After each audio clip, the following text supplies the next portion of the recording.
Good morning, students. How are you? Hope you all are fine at your home. I am your Hindi teacher. My name is Rajiv Sharma. As you know, we have already completed chapter number 1, 2, and 3. Now we will start our revision of chapter number 1 in grammar Bhasha. Now I will tell you in Hindi. बच्चों, जैसे मैंने आपको बताया भाषा क्या है? भाषा जिस माध्यम से विचारों का आदान प्रदान यानी हम जो अपने मन के भाव एक दूसरे तक पहुंचाते हैं उसे भाषा कहते हैं।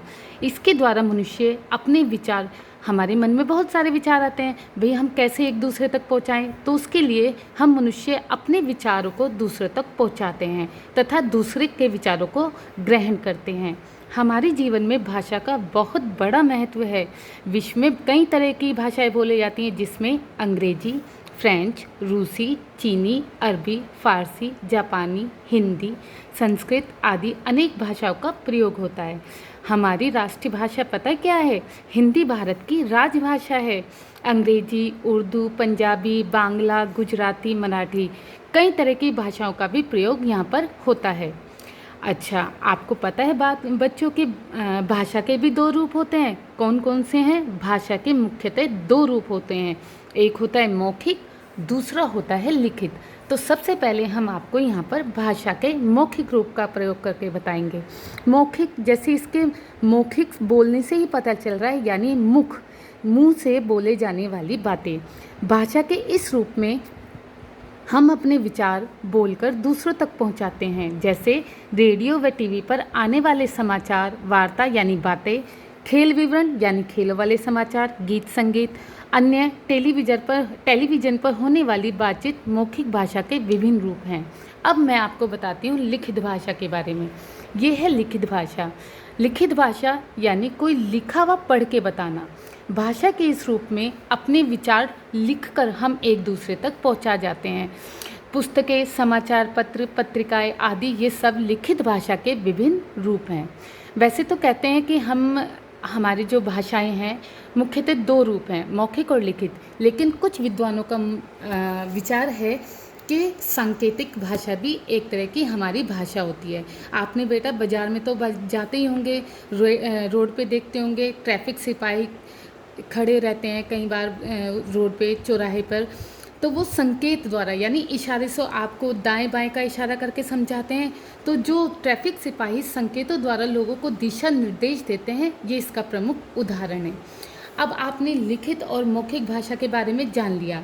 अब लेकिन आपको पता है लिखित भाषा को भी लिखने के लिए लिपि और व्याकरण का ज्ञान होना बहुत ज़रूरी है। अब आप कहेंगे लिपि क्या है? लिपि भाषा के लिखित रूप को, यानी जो कुछ भी हम लिखते हैं उसको प्रकट करने के लिए कुछ ध्वनि चिन्हों का प्रयोग किया जाता है, जिन्हें लिपि कहा जाता है। हिंदी की लिपि देवनागरी है। इसी तरह उर्दू की लिपि फारसी, अंग्रेजी लिपि रोमन तथा पंजाबी की लिपि गुरुमुखी कहलाती है। हिंदी की तरह संस्कृत, गुजराती एवं मराठी भाषा भी देवनागरी की लिपि कहलाती हैं। अब आप लिपि में अगर कंफ्यूज हो रहे हैं, जैसे हम लोग स्वर बोलते हैं, स्वर में आपको पता है कौन कौन से आते हैं? अ से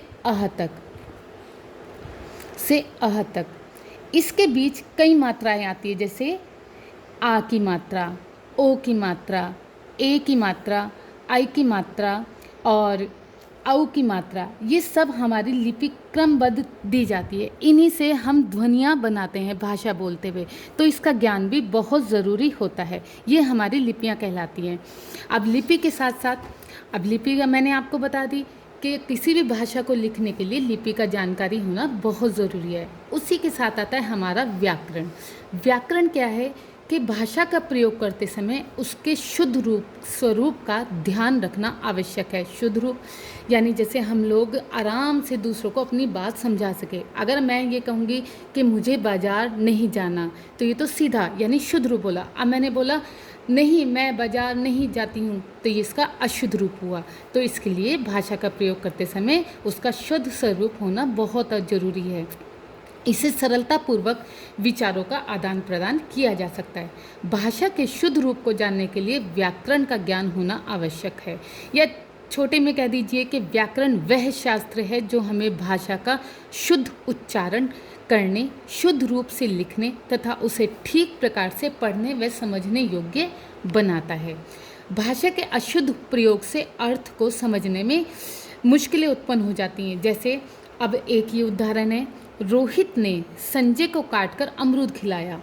अब ये हम सीधा नहीं पढ़ पा रहे हैं, ना समझ पा रहे हैं, तो ये इसका अशुद्ध रूप हो गया। तो इसको हम सही कैसे करेंगे?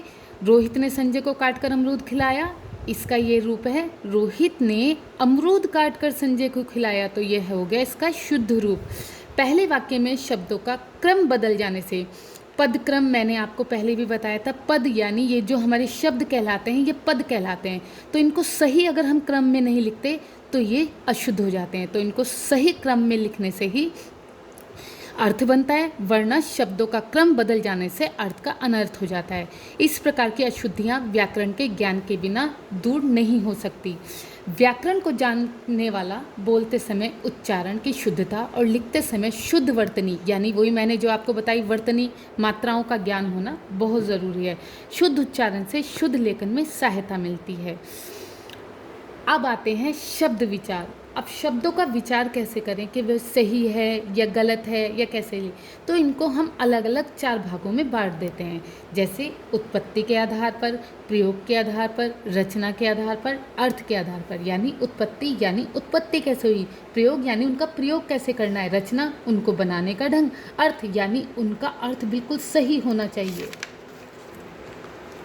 बच्चों, आशा है आपको भाषा का रूप अच्छे से समझ में आ गया हो, और अगर कोई भी आपको दिक्कत आती है तो आप मेरे को कॉल कर सकते हैं। Thank you.